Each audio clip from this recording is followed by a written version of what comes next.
Hello guys. Last time we decided to talk English, right? Right.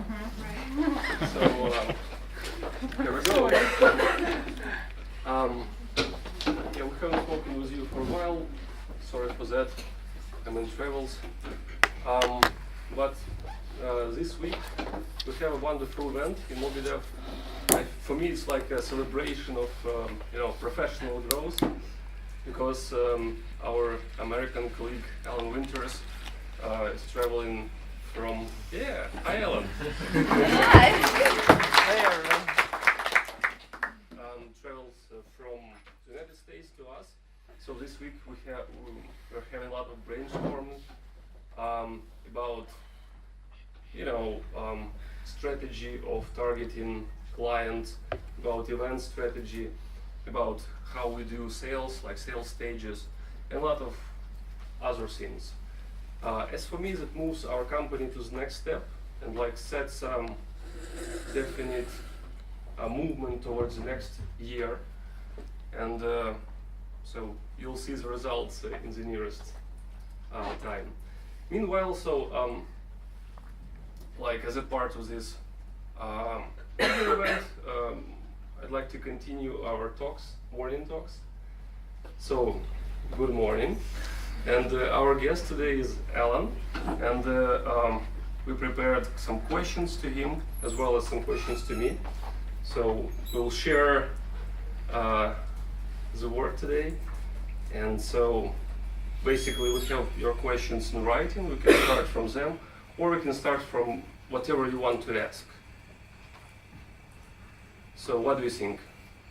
From the questions that you asked me, please. Okay. Anyway, thank you so much. I'll stand up so you can all hear me. Hey Julia. It's a great pleasure to be here. And for those of you who I haven't met, this is my first opportunity, including these two old timers, 2 weeks and 3 days at MobiDev. But I do want to say, it's a complete pleasure to be part of this team. And using a phrase we joked about the other day, speaking from the heart. The truth of the matter is, I find the group of people at MobiDev to be truly incredibly talented and passionate and smart and dedicated to their work, and actually also a pleasure to work with. So on a purely personal note, and truly from the heart, it's an honor to be a member of this group. So just want to say hi. For those of you I don't really know yet, hopefully before I leave we'll have a chance to talk a little more. So I've got a lot of questions. Would I be embarrassed in the group if I read the question and then said who asked that question? Would that be okay? Or would you rather I didn't do that? It's okay? Alan, it's okay? Okay. Andrew, it's okay? Okay, good. So we'll start with questions that came from the lead generation team. Okay, so the first one's an interesting question. Why did I decide to represent MobiDev in the United States? So we'll put it to the test. Who asked that question? Come on now. Good first question. Okay, so the answer to that question, I'm sorry, I'm going back to you.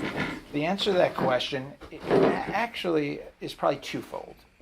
One is on a purely personal basis and one is on a business basis. And it's kind of an interesting story, how it even happened. I'll tell the short version of the story. Yeah. So as I think almost everybody here knows, I'm also a client of the company, and I'm a continuing client of the company. My project Stego is one that's been shepherded through the new moms, Alexandra and Diana, and now Elena. And I've had an opportunity to work with actually quite a few people at the company, Nina as well, quite a bit on that. So I've had a unique perspective in that I've been a client for probably a year and a half or so of the company. It's been a great experience. I've quite enthusiastically talked about the company as I've been through this experience. And Oleg, it was really quite close to a year ago that Oleg and Elena and Andrew were in Los Angeles for an event. And Oleg, who I didn't really know very well, reached out to me and said, can we get together? Maybe we can grab a cup of coffee. And I thought, He's traveled halfway across the world. It would be really improper not to meet. So we met. We ended up having a long conversation, and I think in the course of that conversation, Oleg, I expressed to you this sort of overwhelmingly enthusiasm about working with MobiDev. And I think what he kind of identified was how I expressed this.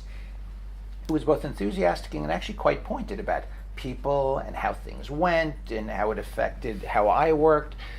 And that led us to a couple more conversations, bringing Alexei into the conversation. We pretty quickly decided that there was something here, and that's kind of the business side, and we put an agreement together to do this as a result. But on a personal note, and this is quite true, I'm at the stage of life where I only do what I want to do. So I'm going to only do what I am excited about. So my excitement for MobiDev, the thought that I could help MobiDev build their US business, was really a very motivating and positive thing. And the next thing you knew, I was in Kharkiv 6 weeks later. So that's sort of the origins of the story, and that's why I decided to work with MobiDev. So potentially, let's throw a question to you, Oleg, that you've either gotten or somebody wants to give to you, and then we'll come back to me. I was a TV producer before, so we'll ping back and forth. I'll pass the mic to you. So, Any questions that somebody had for Oleg about any subject? And I'll answer more questions. I've got about 15 of them. okay. Yeah, so I need to pull up my list.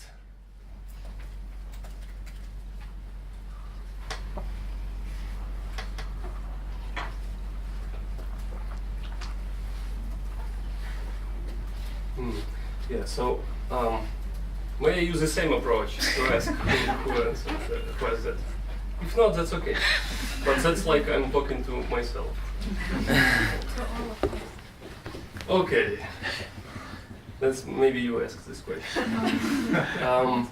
So someone asks me how I personally work with clients. It's a general question. Like, do I do business development or only with Upwork or only some events? Like, how does my day look like? Mm-hmm. Did you ask that? No.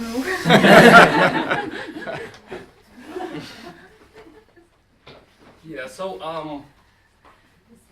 I do a kind of mix. So my day, okay, let me tell it interesting. When do you get down? When do you go to bed? Do you ever go to bed? No. Yeah, I mean, you can see sometimes me sending messages to you in weird times like 3 a.m. or 4 a.m. It means either A, I'm somewhere abroad, or B, I'm in a kind of, brainstorming mode. When I'm, night is a great time to just to think, for new ideas to come and to plan it a little bit. Yeah, so with clients, I mostly work on event basis mode. In event meaning that, okay, either I want, either client wants something to do with us, like to discuss some questions or to move to the next stage, or I want a client, to discuss a question with a client or to move to the next stage.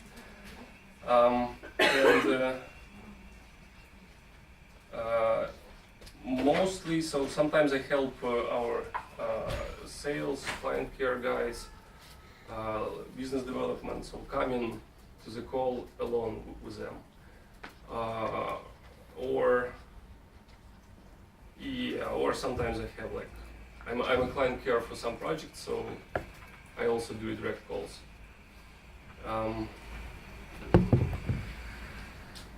Yeah, and it's like maybe 30% of my time spent on communicating with clients, which I'd like to be more, but then I need another 24 hours in a day. I'm not sure if it answers the question, but I want to move the other forward. 70%. Another 70% is internal communications.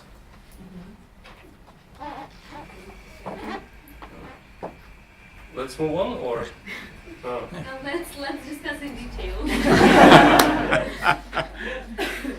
Should I take the? Yeah, please. Yeah. Okay. I think today we should ask more questions to Alan, because like it's a unique opportunity, and you can ask me another time. Great. And by the way, if you did not submit a question, you can still ask a question. Yeah. It's okay. Absolutely.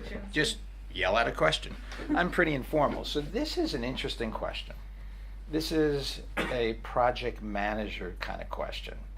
So the question is, Alan, I think Americans tend to hurry all the time, and this reflects in how they negotiate and communicate with us during development. I get the feeling far more often that I hear ASAP, as soon as possible, than take your time. And phrases like, quote, we need 2 weeks to prepare the contract or find the best fit for your team, are often met with disappointment. Would you agree here? If yes, are there any tips on how we can address this? That's a really good question. It's a really good question. So, since it's such a good question, who wrote that question? Oh, okay, very good question.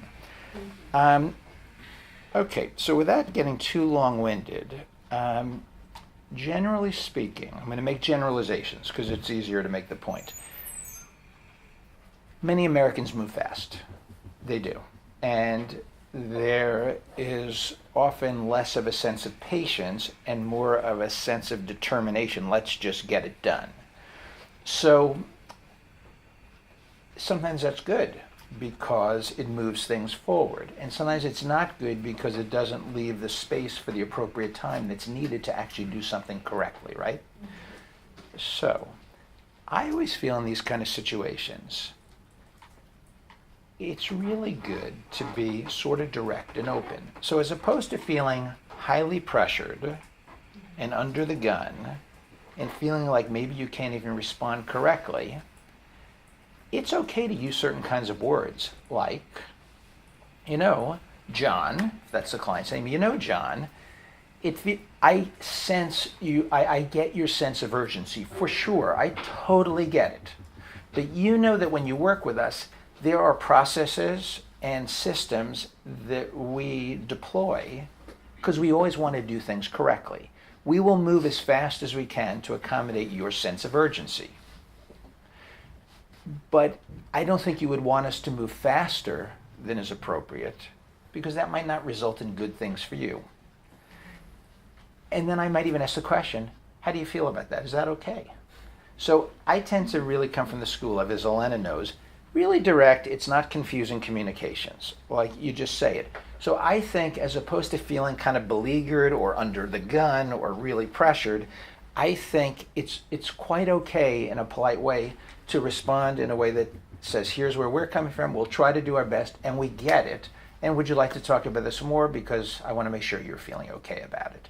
But the truth is, going back to what I first said, a lot of Americans, particularly if you're dealing with Americans in places like New York, Los Angeles, the big cities, which is probably mainly where the clients are coming out of, things move at a pretty fast pace. You know, it's just the American lifestyle, you know.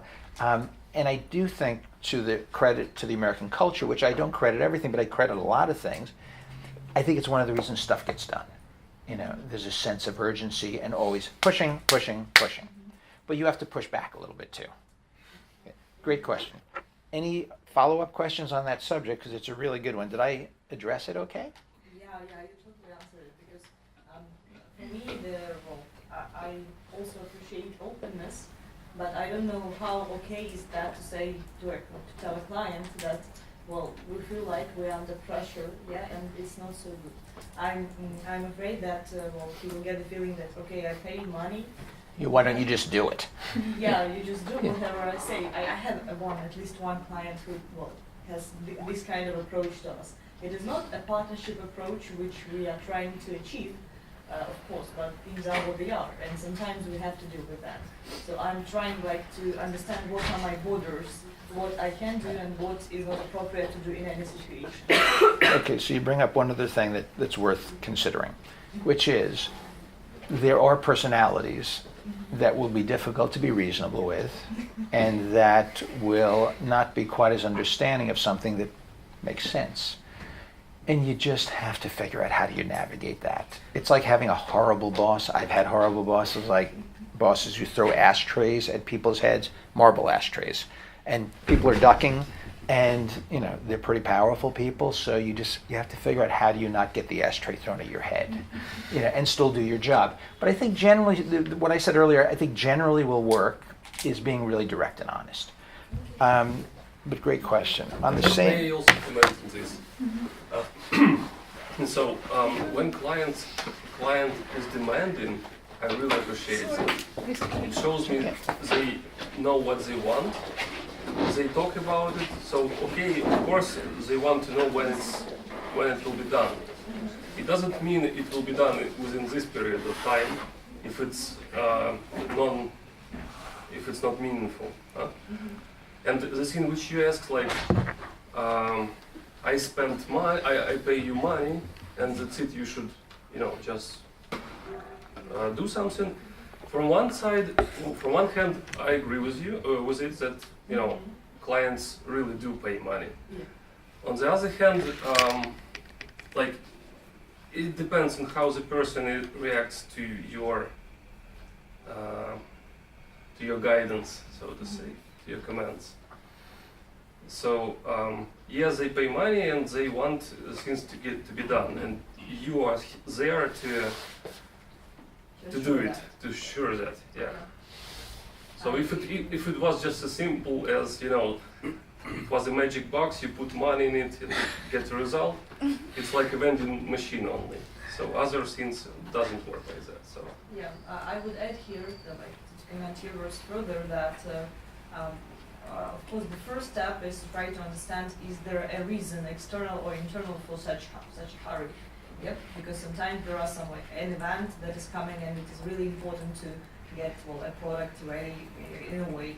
So it's worth asking. But so sometimes I find that there is no reason, at least it is not explicit.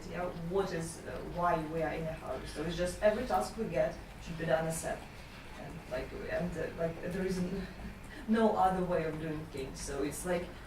And this is where I come to the conclusion that this is not because of some circumstances, but this is just the way of doing business, the way of trying to get things done, as Alan said. Yeah, and I thought of one other thing, Oleg. At one point in the Stego project, we did have a rush situation. Now, I didn't artificially create rush situations every week, but we did have a period where we had a rush situation. There were marketing targets we wanted to hit.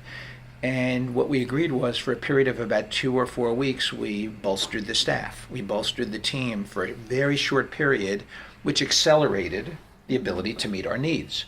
So we paid the same amount of money, we paid it quicker, and we got it done faster. So that's another way to put, if it's not all the time, every week, week in, week out, it is a way to make a suggestion of, hey, in this situation, we may have we think we have a solution for you. Sure. And that's what Alexander Shuliak came back with. Hey, we need to bolster the team because we're not going to hit your deadline. We're not going to hit what you want. So it was good. It was a back and forth, though. Yeah, I agree that for a short period of time, this is something that we occasionally do, and it's okay.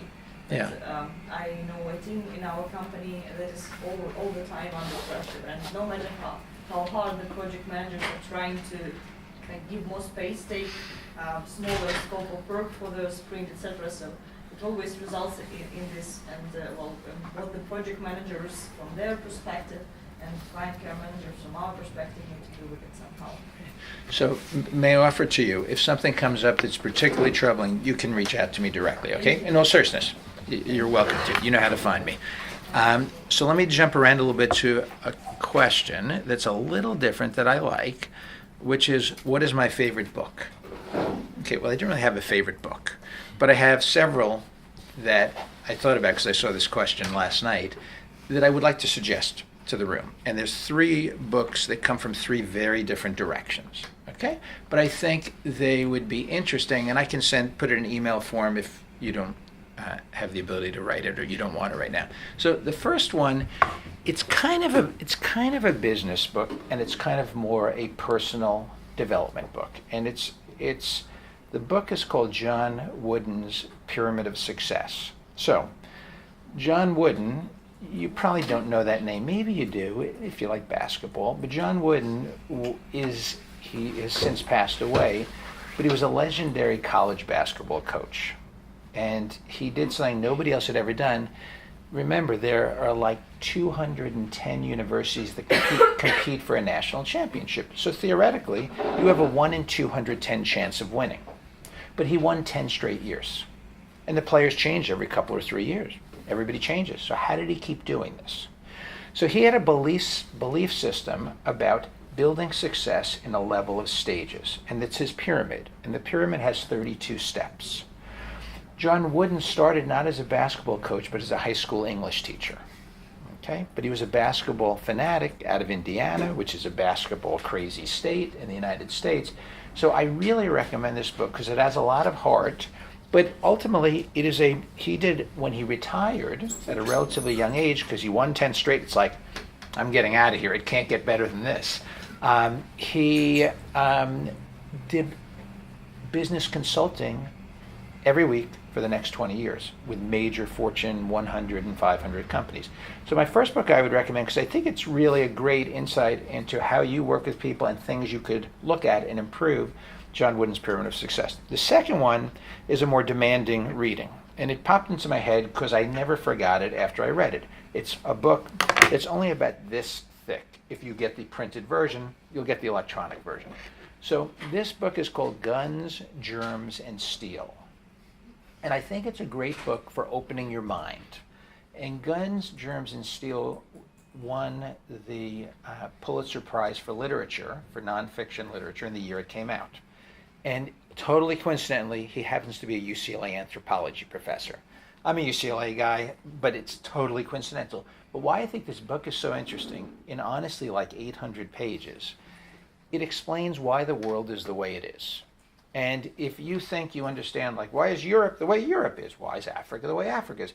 This book gets into geography, industrialization, the movement of wind, seeds, ideas, north-south versus east-west. It's fascinating, but you have to make a commitment to read it. Like, meaning you can't just, like, if you read 3 pages a day, one, it'll take you like 3 years. And two, you'll never get really into the flow of it. But Guns, Germs, and Steel, I read like probably 6-7 years ago, and I never really forgot it because it totally changed my mindset of even why do people look the way they look? Like, why do people look different in different places? So it's a fascinating book. The third book is a book that I think is really interesting to read about America. American culture is very complicated, and it's particularly complicated today.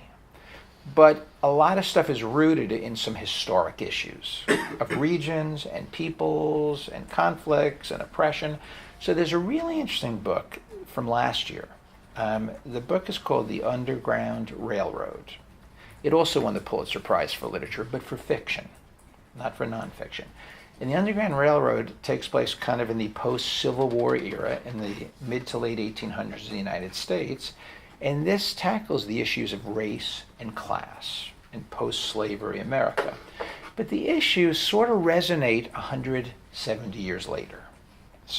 And I think it gives you, from an historical perspective, insights into America that if you understand these, you'll kind of understand things you read and you won't be quite as confused as what is going on over there. And this is not the good side of America. This is not the enterprising, business and entrepreneurial side. This is stuff that's troubling, but it's really interesting. And it's also a great book. It's hard to put down. I think I read it, on my flight here last January, and I read the book like between LA and Amsterdam. And it was fantastic. I didn't sleep a minute and I just read the book. So those are 3 books I recommend for kind of different angles that I think you might want to check them out. So, by the way, who asked that question?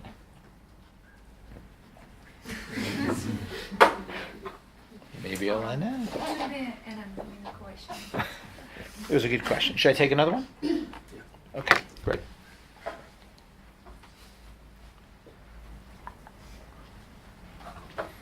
Okay, so this is kind of a fun question. How did the idea of Stego come into my mind? Is anybody willing to accept ownership of that question? No? Okay. It's not a risky question. So, the world I've generally operated in is kind of a world of creative ideas. For those of you who don't know me, my background was in television for a long time, as an executive and as a producer, working mostly with TV programs. So lots of the people I know are in the world of generating lots of ideas. So one of those people is my good friend Jim Casey. So Jim Casey and I, for 20 years, have had a lunch like every 8 weeks. So no matter what's going on, we have lunch like every couple of months. So it was in November, about 2+ years ago, 2.5, maybe it was 3 years ago, I don't know. He starts talking to me about like all sorts of ideas. And I'll say to him, it's just my opinion. So like, you can take it for what it's worth, which I always say. And he'll say something, I'll say, well, that's a pretty good idea. That sounds great for a TV show. Then he'll say something else, I go, that's been done so many times, like it's not special, you don't have a different angle, and this is sort of how we approach these ideas. And then he brings up an idea, he says, I want to do a TV show. It's going to be sort of like a relationship show or a dating kind of show, and it's going to immediately tell you if you're with the right person, and if you should break up or not right now before the next commercial break. So it's kind of sort of a fun idea. But he starts talking about it, and I said, I think it's a business. And he said, what do you mean, do you think it's a business? I said, I think it's a business. I think it could be a TV show, but I think it's a business. And he said, what do you mean? I said, let me think about it a bit, but I think it's a business. So this leads us on a path where the next thing you know, we're creating a contract with 3 high-end university psychology professors scattered around the country.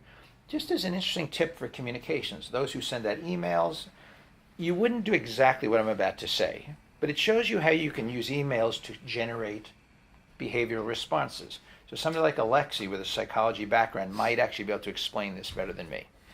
So I sent an email to 50 extremely high reputation, PhD, university psychology professors. And the email had a good subject line. It was 3 sentences long. And the last sentence was, I will not be contacting you. Thank you, Alan Winters. So I will not be contacting you. So take a guess how many of the 50 people from a 3-sentence email from a stranger, cold call, responded to that email. Just throw out numbers. What do you think out of 50 people? How many? 15. 15? Anybody 49. else? How many? 49. Okay, anybody else? 20. All of them. 47, I think, was the number. So pretty close. So we ended up doing the deal with the professors, and then the rest is history. We decided this was a mobile application, and then we found MobiDev in our process. But anyway, so that was the idea of Stego. Basically started over a lunch. Somebody threw out an idea, and the next thing you know, we have an app. So you do know our next stage of Stego is a strategic partnership with one of the big dating companies, like a Match.com or an eHarmony or a Tinder. And Elena and Dimitri and Yuri and I are sort of conceptualizing what is this unique proposition we can make to them, because the dating companies have this problem, which is the minute somebody goes on a date, they have no connection to them. And they lose them, either because they get a boyfriend, girlfriend, or because they just never come back, or whatever it may be. So we've come up with what we think is an interesting solution to stay connected to them. In other words, keep your customers longer. So anyway, so that's the Stego thing. Shall we grab another one? Okay, before I go to the questions that I have on my phone, does anybody have a spontaneous question that they didn't submit? So now is the time. Not yet. Oh, you're going to hold it? Yeah. Oh, he's reserving it to later. It's either very special, well, it's probably very For special. dessert. Okay. Anybody have a question that was not previously submitted? Okay. No? No. Okay. So we'll go to Are you the. going to cover them all or just random picks? I'm about halfway through, so I'm going to do the ones I think are worthwhile, and if we run out of time, we'll say we're done. So this is one. Can you give tips how to improve negotiating skills? It's a big question. It's not a question I can answer what I would like to do in 2 minutes. Who asked that question? Somebody. Well, what I would say is negotiating skills have a lot to do with you. So what you're comfortable with. So there's some negotiating skills that are sort of secretive, like they're filled with, little tricks and traps for the other person. So for example, what would be the most obvious one? You have a negotiation.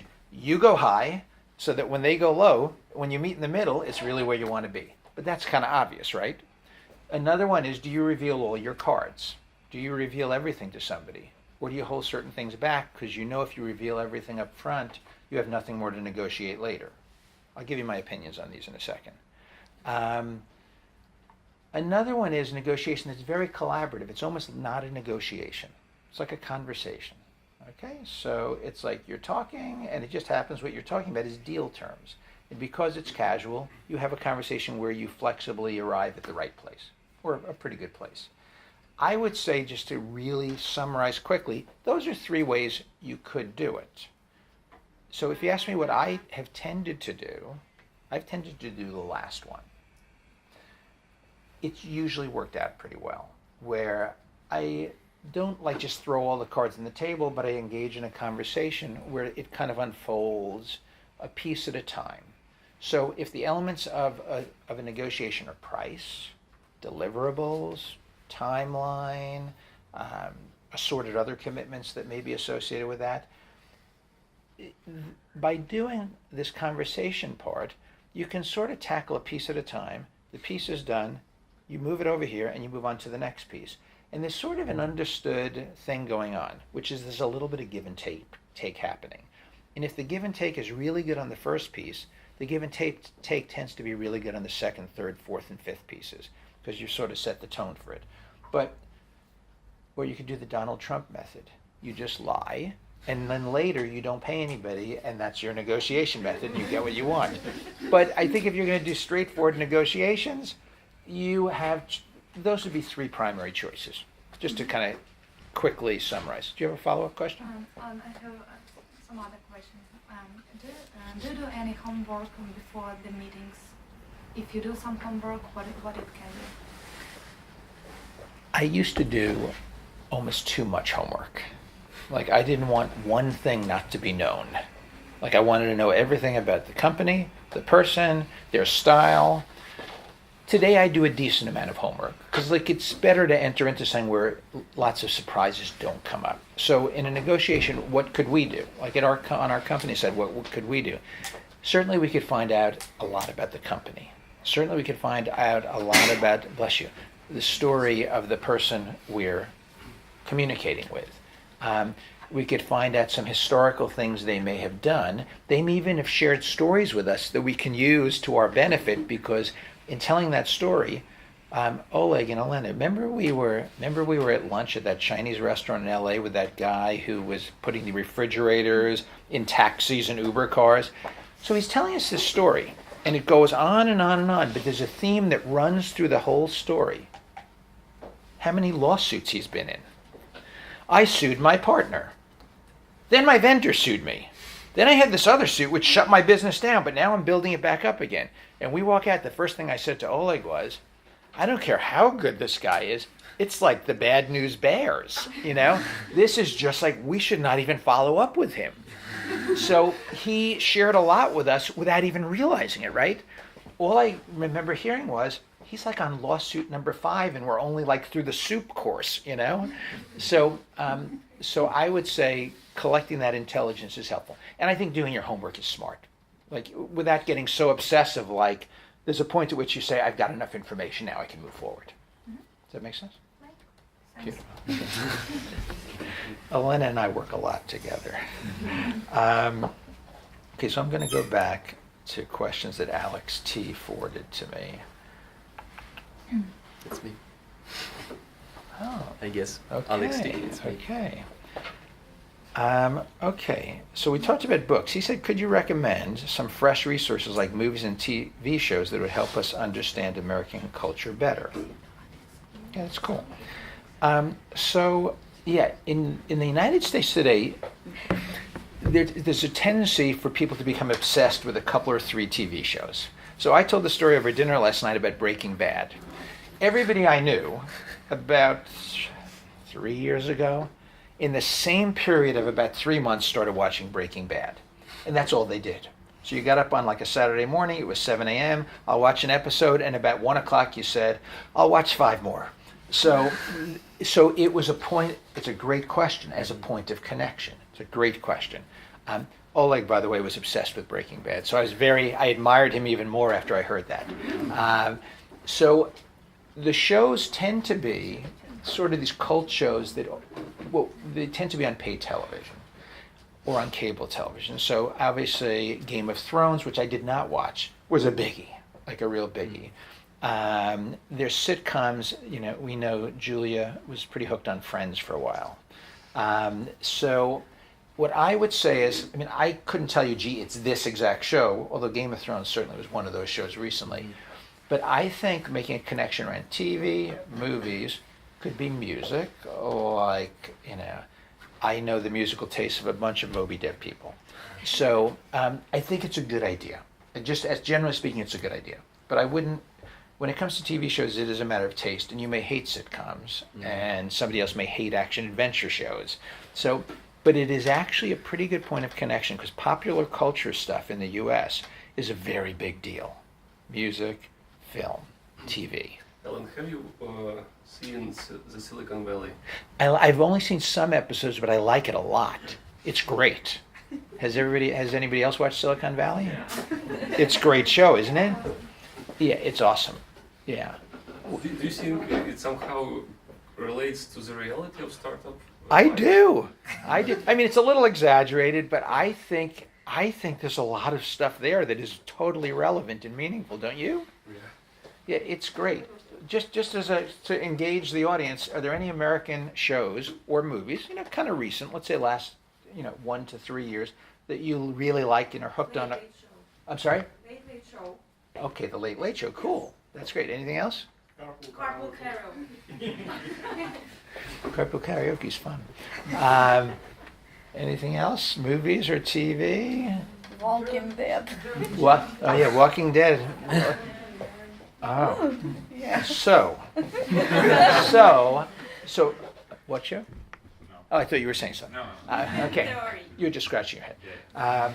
So, Walking Dead, you'll just find this as a funny aside. Walking Dead, so podcasts are very popular in the U.S. now, like these serialized podcasts, 5, 6, 10-part things, and they're usually dramas.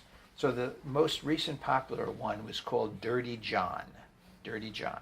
It's about a guy named John, and I was not a good guy.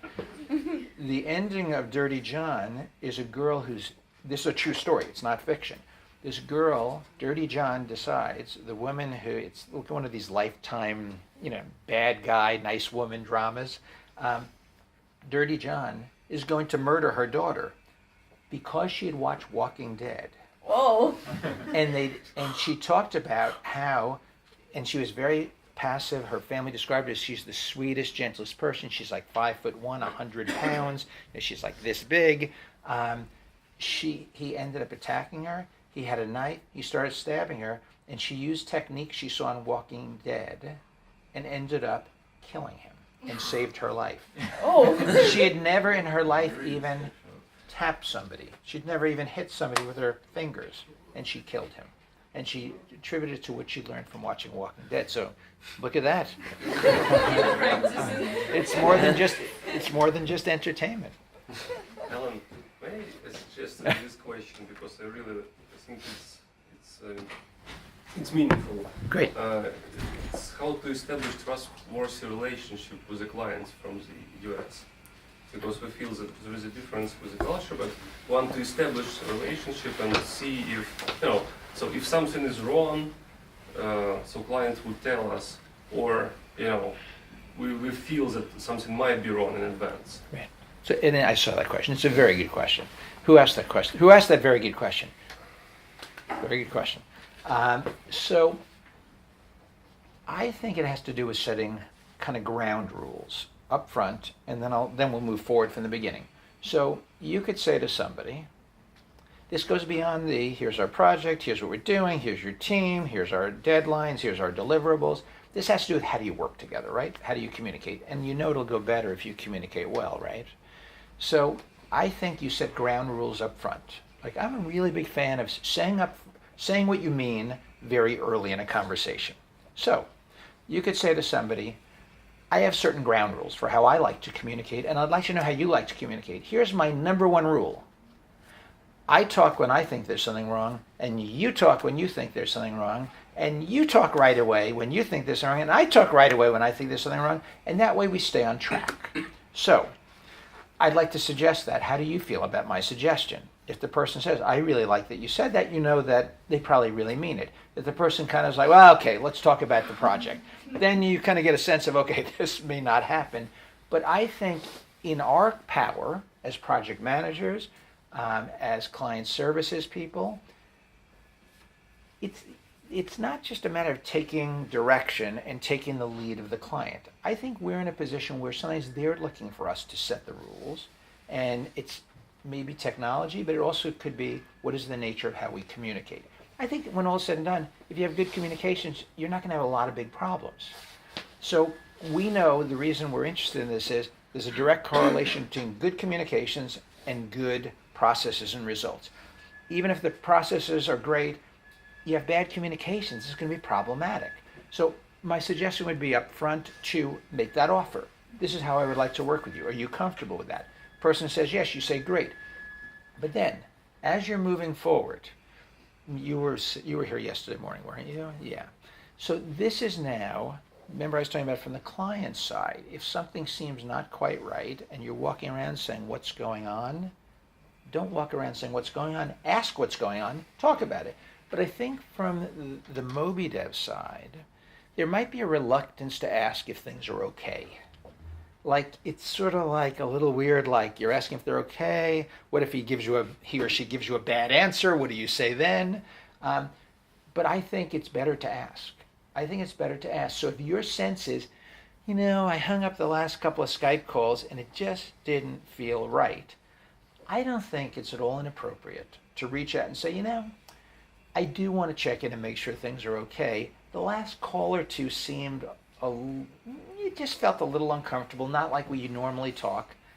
I would love to hear what's going on, and just do that. So direct talk, like really direct talk.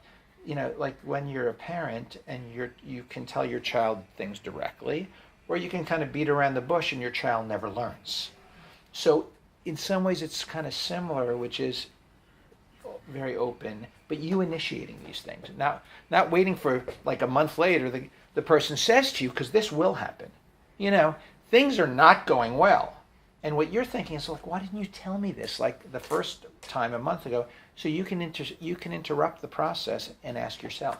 If the person says everything is great, you can say, that's great, I'm glad. And then it's all good. Yeah, in relation to that question, I hope we don't have very much reluctance about asking the question if we feel that there is a problem. But I personally reluctant to ask this question too often, because I feel that I may be too pushy here, and especially if I think that everything is okay, and I ask this question every 2 weeks, and I try to be like diverse, and I try to ask it from different angles to emphasize different parts of our cooperation. So this week, so how do you like, project management, and 2 weeks later, how do you like our communication flow, etc., etc. Still, I feel that I'm asking sometimes too often. So how would you, of course, sometimes I ask, do I ask too often? So, right. It's balance. It's balance. You don't want to do that too often, because then you're a pain in the neck. So when does it become the pain in the neck? By doing what you just described. By asking too much. So it's got to be not like your normal standard mode of communication, but responding to things you're sensing. So you would ask that when things don't seem right, as opposed to things are great. Hey, are you really okay? Why are you asking me that? Like, it makes you seem now a little strange as opposed to interested. So I'm going to jump to a totally different question. Sir, can I just add? Yes, of course. Are you saying it shouldn't be a routine, like once a month or something, just when you send something on, or you should really do this on? This particular question, I think, should be when situationally. I think it should be situationally. based on your kind of your perception of a situation, as opposed to every month. Now, there could be another thing. So let's do another thing. Part of the process could be every month. This could be a kind of different way to look at this. Is in addition to the normal project reviews, presentations, approvals, we iterate, we now move forward to the next stage. It could be that what might make sense, and Julia, this goes to kind of where you're going, is that there's a one in the communications plan is a once a month touch base. And this is a touch base that's less about features and functions and more about kind of how things are working. I don't think it's a bad idea if that's part of the, hey, here's how I'd like to do things. Once a month we do a 15-minute call. It's all we do, and this is what we chat about. And if there's not a lot to chat about, maybe it only goes 5 minutes. It's okay. So, but I would say that would then be part of the, here's how we do things. And if that's comfortable for you, that would be okay, because you've now told the person, we'd like to do this. And if the person said, it's not necessary, then you don't do it. So you don't take them up, apart, right? Asking that question. No. I think it's okay. So, Alan, can you tell us about your... Actually, let me jump to this one. If you were asked to give only one piece of advice to your sales colleagues, what would it be? So, this would be my advice. To look at sales as I am generating sales, not that I'm taking orders. So, do you know what I mean when I say that, or should I be a little clearer? Yeah, I think it's clear. Okay. Yeah. So the sales mentality really should be, I have a purpose. And my purpose is to take this person from here, not a client, not doing something that I want them to do, to here. And every step of the way has a purpose. Like I do this because it takes them to here. I do this because it takes them to here. As opposed to, I'll wait for them to tell me that they're ready, And they're two extremes, but what I'm saying is attitudinally, I think the one thing I would suggest, and by the way, I'm not saying this is done poorly. I'm just saying it's something I would suggest, which is to move things forward, you have to move things forward. You have to push the agenda. You have to be a little bit aggressive. And the aggressiveness can be mixed with passion and friendliness, but your goal is to move people from A to Z in a time frame that you want to move them, and hopefully they'll go with you. So that would be, who asked that question, by the way? Okay, it's a good question. Thank you. Did I answer it in a way that's helpful or not really? Yeah, I think so. Okay. That makes sense to me. Alan, what do you mean by aggressiveness, being aggressive? Okay. Being aggressive means now we're talking about sales, not project management or client services. So when I say being aggressive, I'm speaking less about tone and more about mentality. So my feeling is tone should never be aggressive. Tone should not sound aggressive. You should not sound pushy. But you might be acting in a pushy way without sounding pushy. So when I say aggressive, what I mean is quite determined to push what you need to get done. And doing it in a friendly, open, honest, transparent way. But being quite purposeful. So I think of aggressive versus passive. Passive waits, right? Passive waits for things. Aggressive makes things happen. In sales, aggressive wins. Can we call it proactiveness? Yeah, proactive.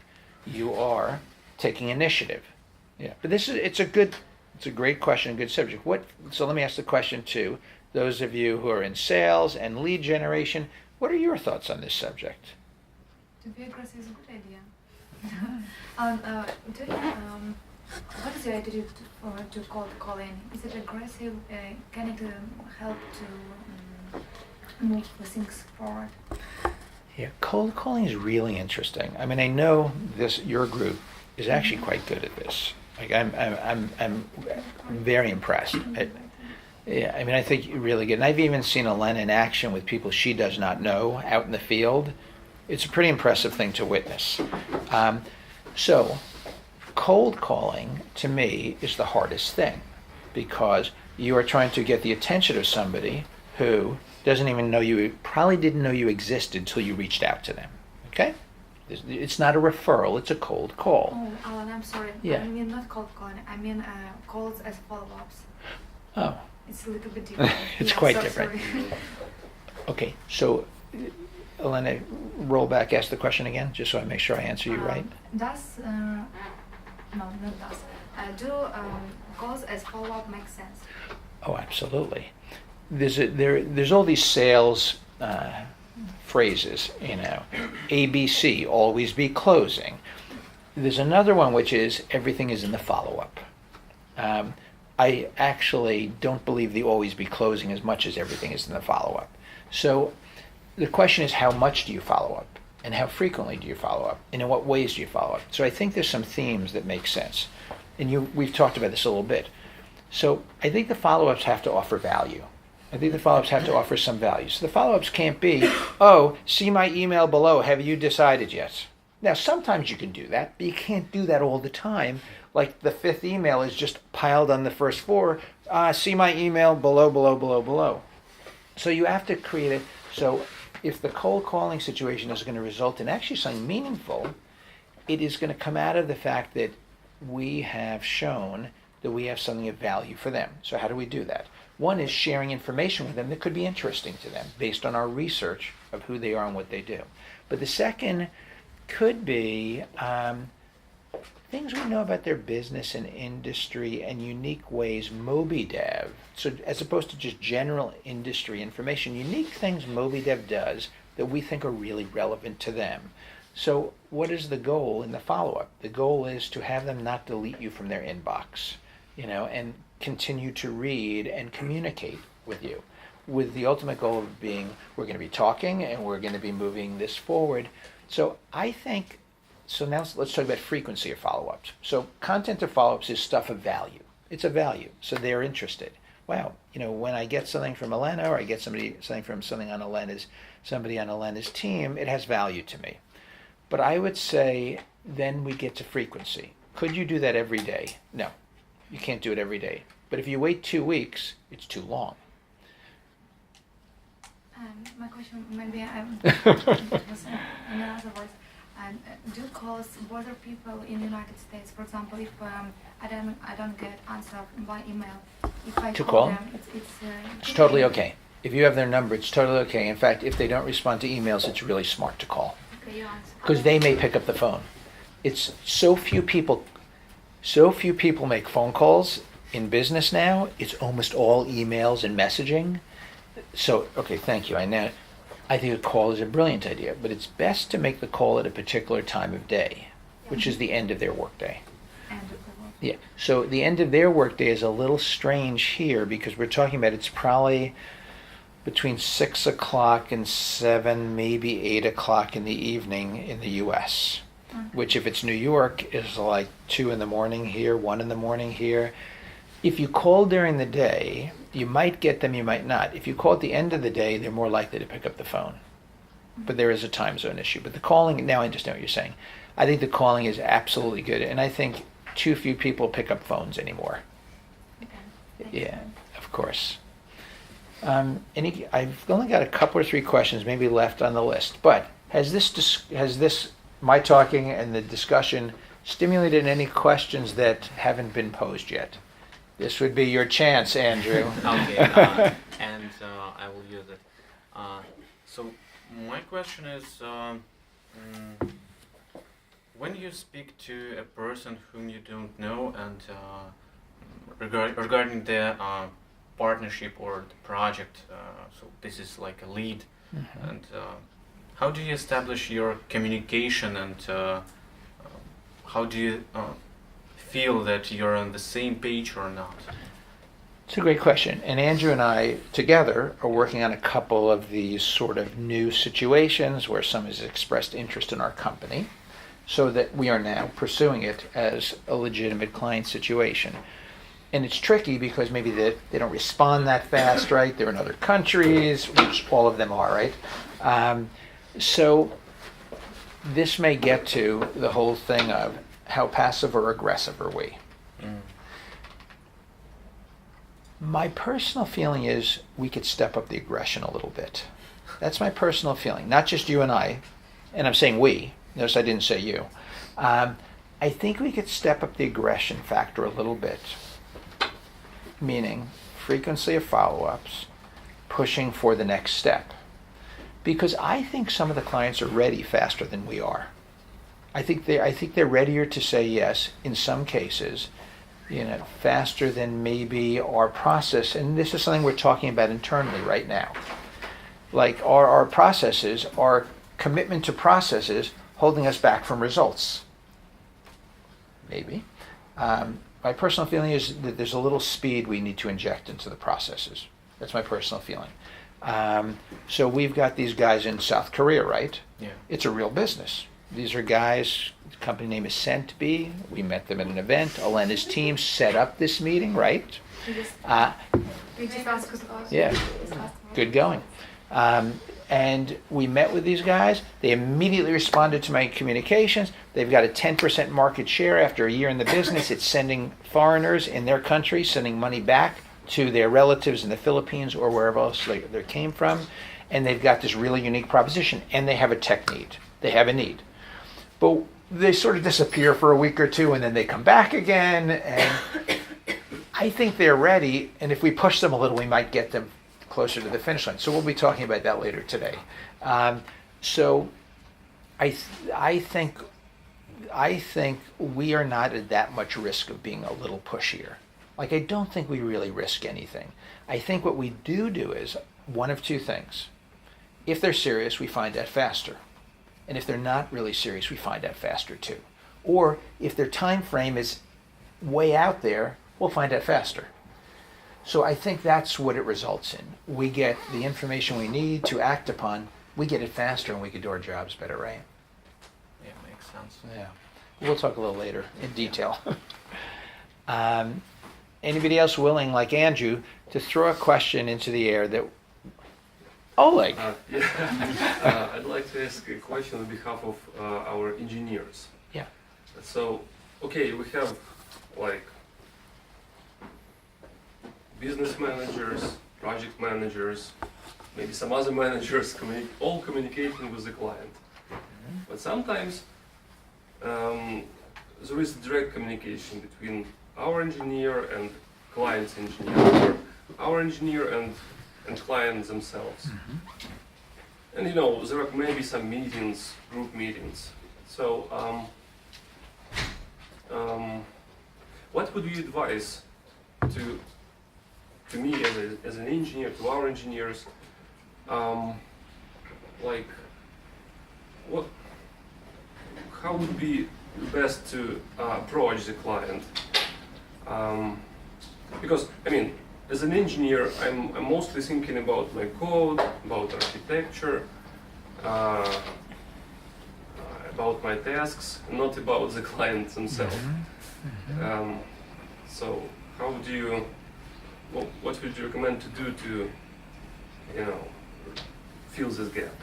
Yeah, I understand your question. So somebody like Dmitry, who I just met, somebody like Dmitry from the Android and machine learning kind of world is obviously super well spoken and really knowledgeable about what he does, and that's a strength. So one of the things that you're saying also is, like, as a company, it's an interesting thing. We have sales, we have marketing, we have administration and human resources around basically our core strength, which is our engineers. Yeah. So it's really interesting, and our engineers are obviously quite good. So in my experience, because since I'm not a technologist, my experience through Stego with the engineers was typically centered around an every 2 to 4 week iteration and presentation, a demonstration. And an engineer or two usually join that, and I really like that. But that's me as a non-technical business person. So I think it's probably situational. If it's a client, either the direct client or a CTO kind of guy or chief engineering kind of guy at a company, let's say a mid-sized to bigger company, I think it's really important to establish some kind of connection. It's not going to be a daily chat necessarily between one or two lead engineers and the person at that company. I think it's a good idea. The only place it would not be a great idea, I would only think of one scenario where it may not be quite as great an idea, is if the English language, let's assume the client is English speaking and the executives of that organization are English speaking. The only place it might not be a good idea if, perchance, the engineer's English language skills are just on the weaker side. Like, they're pretty weak. Because then we're going to have some weird stuff where the client says something and the engineer won't understand. And the engineer says something and the client won't understand. And it's probably not to our benefit. But I think if, I've been on the road, at events with Yuri, with Stas, with Victor, none of whom have been on the team that was involved with my project. And they've been spectacular. I mean, they've been great. It's quite amazing. In fact, it's brilliant to have them there because it's a sales event, but we've got an engineer there. Now, I know some of the reason is so we have technical expertise because certain things do come up in conversation. And it's much better to have Yuri answer it than me, certainly. But I do think because now they're talking, the communication part is going to matter.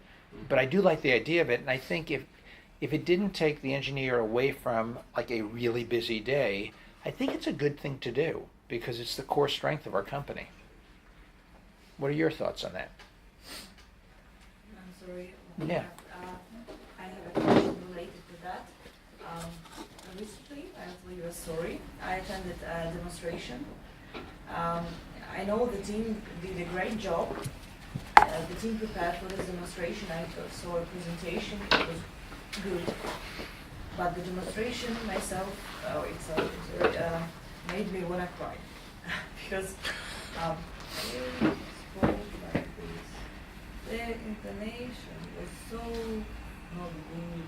A lot of mistakes. Okay, so I was on a lot of English mistakes. I'm not speaking about like besides the mistakes in language. It was boring the way they presented it.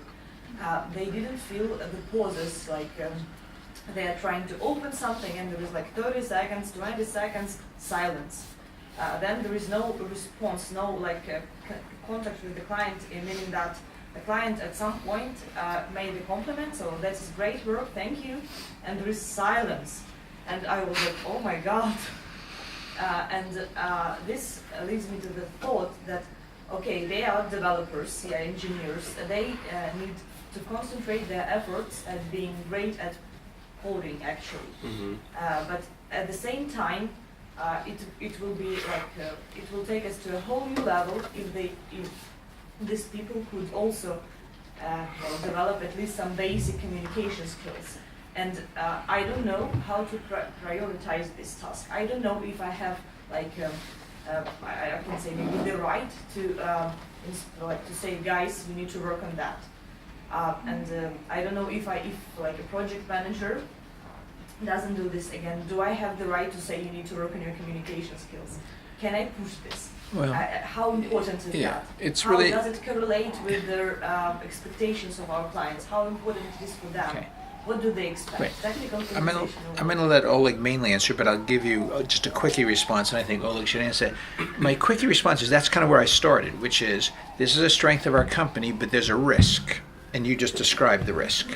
I'm only using Victor and Yuri and Stas as my examples because I've been around them. That would not happen with them, I don't think. I would be very surprised if that happened with them because they're so capable in communications and they're good technologists. It would not, if a problem occurred, it would be an exception, not the rule. What you described is a painful situation, and I'm sure you were cringing and like, this is awful, what's going on here? So maybe it wasn't as bad as you thought also. Maybe it wasn't as bad, and maybe the person on the other side kind of understood, hey, this is not like the person who's the slick biz dev talking English speaking person. They're not. But in terms of you pressing the issue, I would hand that back to Oleg to respond to that part. Yeah, I mean that's as for me that's kind of ongoing question, and from on one hand, like the main purpose of engineers are to create some new systems, yeah, or to test them or create designs. So the main thing is to do the job on one hand. On the other hand, it's about how you communicate your results, basically your task. Are you asking questions?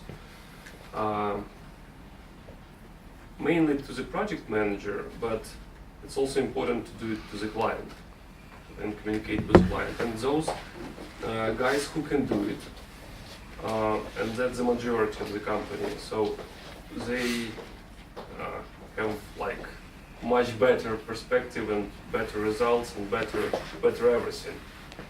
So I do really appreciate when it's possible. And so going back to the question to Alan, so I wanted just to ask Alan's opinion on how to do it, and Alan just responded English. As I understand, that's the main part of the answer.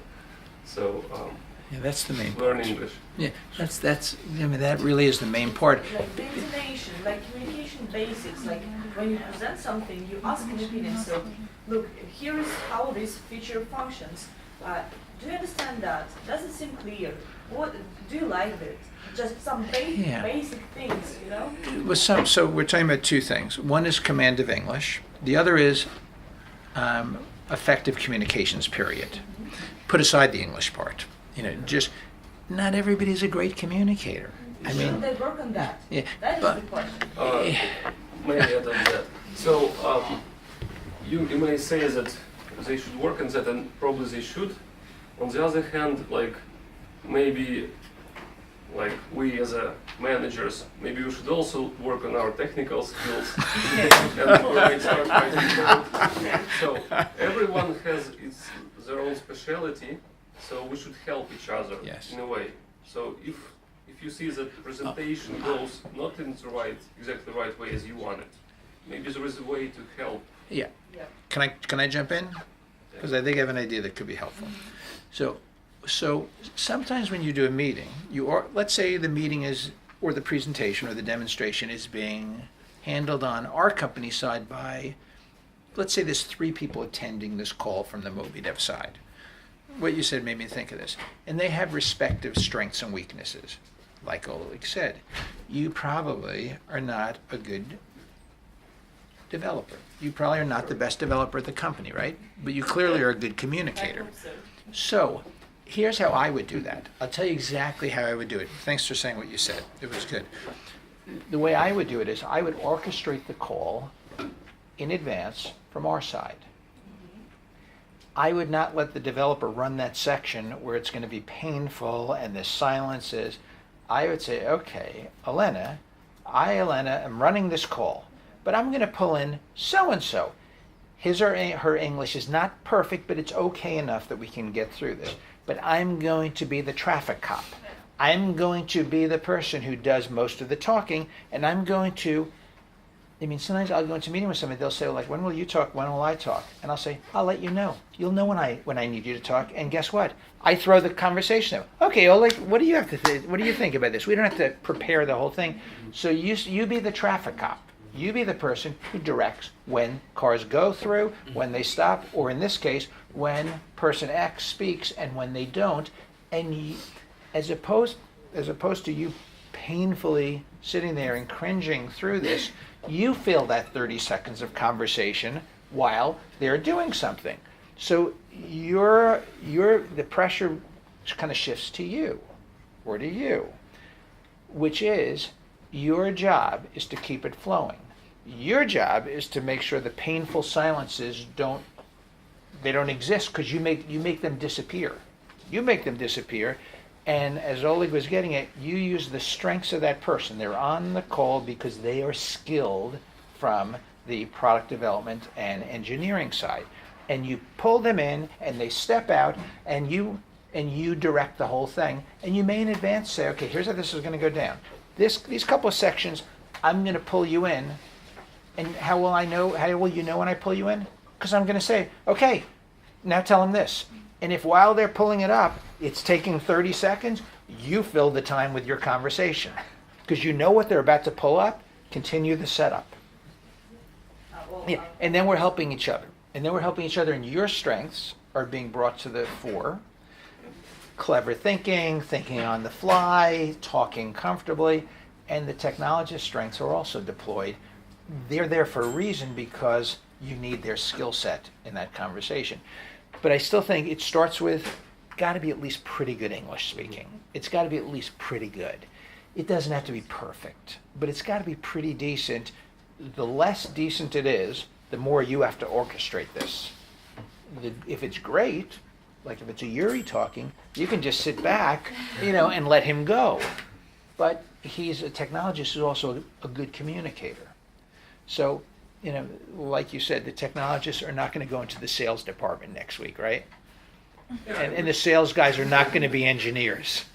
So, but it's a great question. I think that would be a better way to deal with it.